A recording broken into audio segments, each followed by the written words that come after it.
धर्मांतरण पर धर्म युद्ध की बात समझ में आती है। यहाँ ईसाई और इस्लाम जैसे धर्म बाहर से आए, इसलिए उन धर्मों के साथ सनातन धर्म के लोगों का टकराव स्वाभाविक प्रतिक्रिया थी। लेकिन ईसाई और यहूदी, ये दोनों धर्म तो एक ही मिट्टी से पैदा हुए। यहूदी और ईसाई दोनों धर्म एक ईश्वर में विश्वास करते हैं। दोनों धर्मों की पवित्र किताब भी बाइबल ही है। यहूदियों के लिए हिब्रू बाइबल और क्रिश्चियन के लिए सिर्फ बाइबल। फिर ईसाई और यहूदी अलग क्यों? क्या है यहूदियों और ईसाइयों का रिश्ता? ये समझने के लिए देखिए टेली सीरीज का ये एपिसोड, संघर्ष, अ क्लैश ऑफ आइडियोलॉजीज।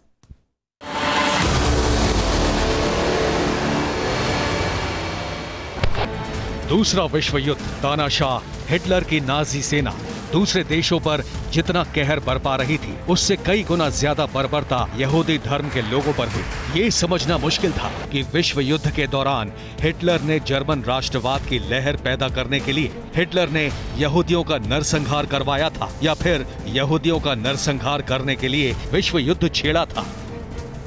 इसका जवाब हिटलर के इस लेटर में था। अमेरिका में लॉस एंजलिस के म्यूजियम ऑफ टॉलरेंस में रखा ये पत्र हिटलर ने 6 सितंबर 1919 को लिखा था, जिसमें यहूदियों के प्रति उसकी नफरत भरी थी। जर्मनी की सत्ता संभालने के बाद हिटलर ने यहूदियों के खिलाफ अपने उसी एजेंडे को आगे बढ़ाया और इसकी शुरुआत वर्ल्ड वॉर से कई साल पहले हो चुकी थी। 15 सितंबर 1935, बर्लिन, जर्मनी। हिटलर खुद को जर्मन क्रिश्चियन कहता था। उसकी नाजी पार्टी के समर्थक भी प्रोटेस्टेंट ईसाई थे, जो मानते थे कि यहूदियों ने उनका हक दबा रखा है, क्योंकि जर्मनी में यहूदी समुदाय के लोग काफी संपन्न और खुशहाल थे। मामला आर्थिक और सामाजिक हैसियत का था, जिसे हिटलर ने धार्मिक नफरत में बदल दिया। हिटलर को ये आइडिया इतिहास की किताबों से मिला था। वर्ष 1096, राइनलैंड, यूरोप। यहूदियों के सबसे बड़े नरसंहार में एक था राइनलैंड पर हमला। फ्रांस और जर्मनी के ईसाई धर्म के लोगों के झुंड ने राइनलैंड में रहने वाले 2000 से ज्यादा यहूदियों को मौत के घाट उतार दिया। इस नरसंहार के लिए वजह ये बताई गई कि ईसा मसीह को धोखे से पकड़वाने वाला एक यहूदी था। धार्मिक नफरत की जमीन पर शुरू हुए इस धर्म युद्ध में टकराव की एक वजह ये भी थी कि ईसाई धर्म का इतिहास भी यहूदियों से जुड़ा है। यहूदी धर्म की शुरुआत मोसेस ने की, जिन्हें मैसेंजर ऑफ द गॉड यानी पैगंबर कहा जाता है। मान्यता ये भी है कि जीसस क्राइस्ट का जन्म भी यहूदी परिवार में ही हुआ था। ईसाई धर्म की शुरुआत के बाद उसमें शामिल होने वाले ज्यादातर लोग यहूदी ही थे। Jews, and many of the apostles, in fact, were Jews, and they considered themselves Jewish.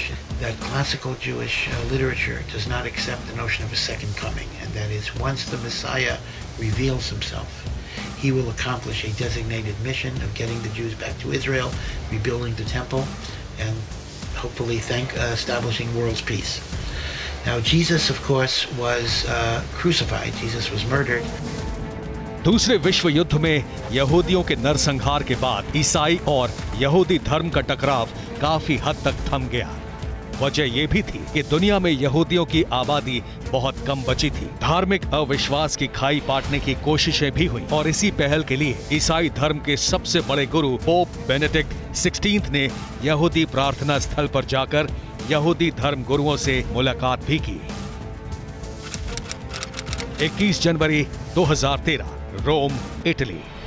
Dicono lo stesso Signore, hanno le stesse radici, ma rimangono spesso sconosciuti l'uno all'altro.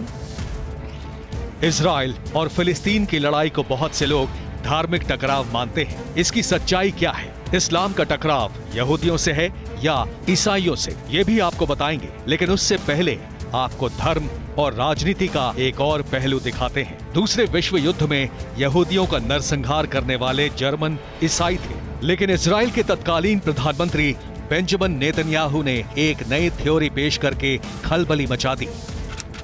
23 October 2015। Hitler didn't want to exterminate the Jews at the time. He wanted to expel the Jews. And Khaja Amin al-Husseini went to Hitler and said, if you expel them, they'll all come here. So what should I do with them? He asked. He said, burn them.